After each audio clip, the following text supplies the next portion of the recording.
नमस्कार, बहुत स्वागत आप सभी का जी मध्य प्रदेश छत्तीसगढ़ देख रहे हैं। मैं हूं आपके साथ कोमल गंगवार। प्रयागराज इन दिनों महाकुंभ की वजह से देश का धार्मिक केंद्र बन चुका है, जहां पीएम मोदी ने संगम में आस्था की डुबकी लगाई। लेकिन प्रयागराज में उनकी हर डुबकी वहां से करीब 700 किलोमीटर दूर दिल्ली और करीब 200 किलोमीटर दूर अयोध्या के चुनाव पर सीधा असर डाल रही थी। दिल्ली से आकर भगवा कपड़ों में प्रधानमंत्री ने गंगा स्नान किया तो उनके गले में नीला पटका था, जिसका असर भी मिल्कीपुर के मतदाताओं तक जरूर गया होगा। क्या मोदी के महाकुंभ जाने से दिल्ली और मिल्कीपुर उपचुनाव पलट गया है? क्योंकि इतिहास गवाह है, मोदी जब जब वोटिंग के बीच धार्मिक स्थलों का दौरा करते हैं, तब तब बीजेपी के सत्ता में आने के 70% चांस होते हैं।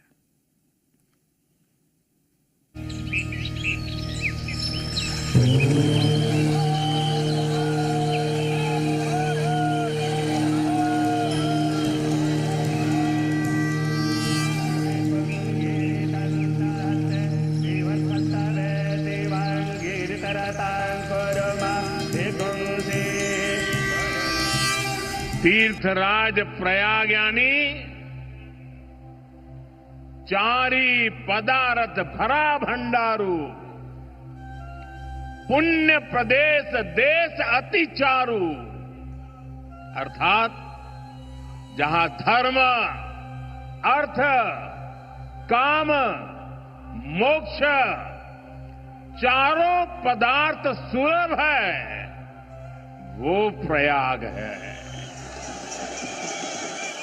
सनातन के सबसे बड़े महापर्व में दुनिया के सबसे बड़े नेता ने डुबकी लगा ली।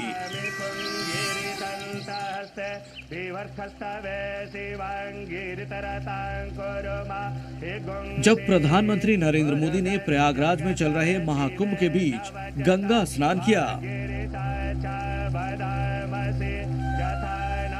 संगम में डुबकी लगाते वक्त मोदी का सनातनी अवतार नजर आया।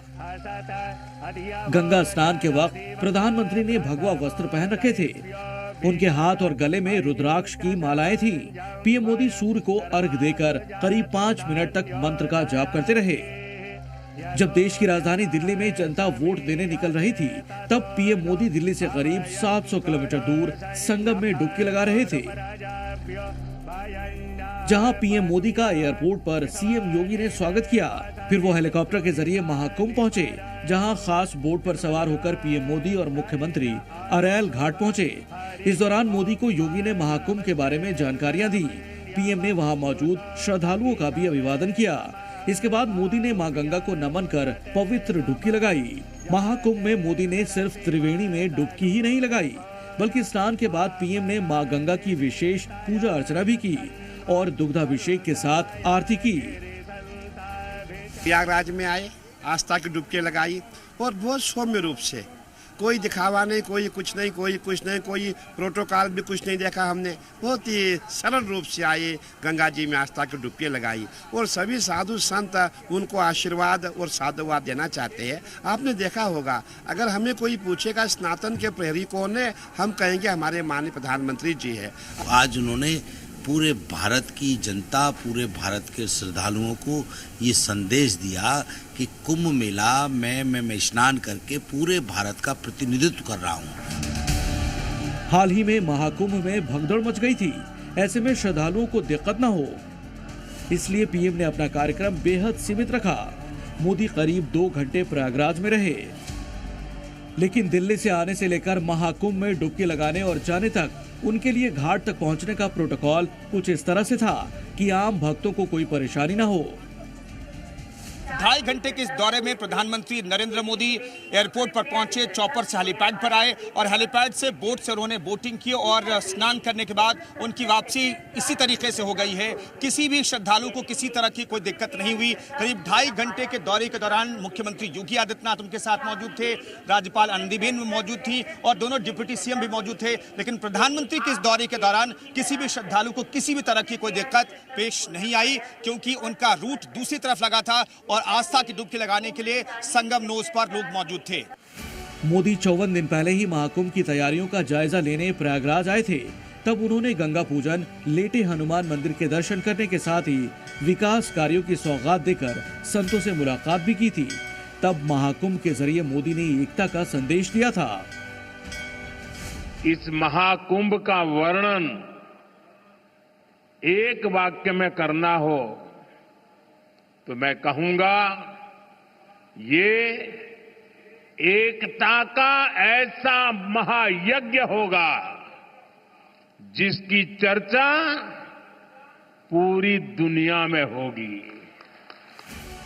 2019 में हुए कुंभ में मोदी ने सफाई कर्मियों के पांव धोए थे और कुछ ही महीनों बाद प्रचंड बहुमत से वो दूसरी बार पीएम बने थे। पिछले कई सालों में ऐसे कई मौके आए जब लोकसभा और विधानसभा चुनावों के बीच पीएम मोदी धार्मिक स्थलों पर गए। दिल्ली में वोटिंग के बीच मोदी महाकुंभ में थे, पर इससे पहले भी 11 बार मतदान के दिन ही पीएम मोदी तीर्थ स्थानों पर पहुंचे। इस दौरान 8 में से 6 मौकों पर बीजेपी चुनाव जीतकर सत्ता में आई। 2024 में हरियाणा चुनाव के दिन पीएम ने जगदम्बा माता मंदिर में पूजा की, बीजेपी सत्ता में लौटी। 2024 के लोकसभा चुनाव के 7 चरणों में से 4 बार वोटिंग के दिन धार्मिक स्थल पर गए। विवेकानंद मेमोरियल, पुरी जगन्नाथ मंदिर, अयोध्या और पटना साहिब गुरुद्वारा में माथा टेका और तीसरी बार पीएम बने। 2019 में वोटिंग के दिन पीएम ने केदारनाथ धाम में गुफा में ध्यान लगाया और फिर जीतकर सरकार बनाई। 2017 में यूपी के आखिरी चरण की वोटिंग के दिन मोदी ने सोमनाथ मंदिर में पूजा की। नतीजों में 15 साल बाद बीजेपी सत्ता में आई और योगी सीएम बने। 2017 के गुजरात चुनाव में पीएम मोदी ने अंबाजी मंदिर में पूजा की और लगातार 8वीं बार गुजरात में बीजेपी की सरकार बनी। असम में 2016 में हुए चुनाव के बीच पीएम केरल के एक मंदिर पहुंचे और पहली बार असम में बीजेपी सत्ता में आई। हालांकि 2023 और 2021 में हुए कर्नाटक और पश्चिम बंगाल चुनाव के बीच दोनों बार मंदिरों में पूजा की, लेकिन बीजेपी चुनाव हार गई। विरोधी इन तस्वीरों को लेकर बीजेपी पर धर्म के राजनीतिकरण का आरोप लगाते हैं। पीएम मोदी की अक्सर ऐसी तस्वीरें आती हैं जब वो सनातनी अंदाज में पूजा अर्चना के साथ ही मंदिरों में दर्शन करते हैं। और यही महाकुंभ 2025 में भी हुआ जब उन्होंने आस्था की डुबकी लगाई। पर क्या इसका सियासी फायदा होगा और बीजेपी दिल्ली में 27 साल वाला सत्ता का सूखा खत्म कर पाएगी? ये 8 फरवरी को सामने आ जाएगा। मोहम्मद गुफरान के साथ ब्यूरो रिपोर्ट, जी मीडिया, प्रयागराज।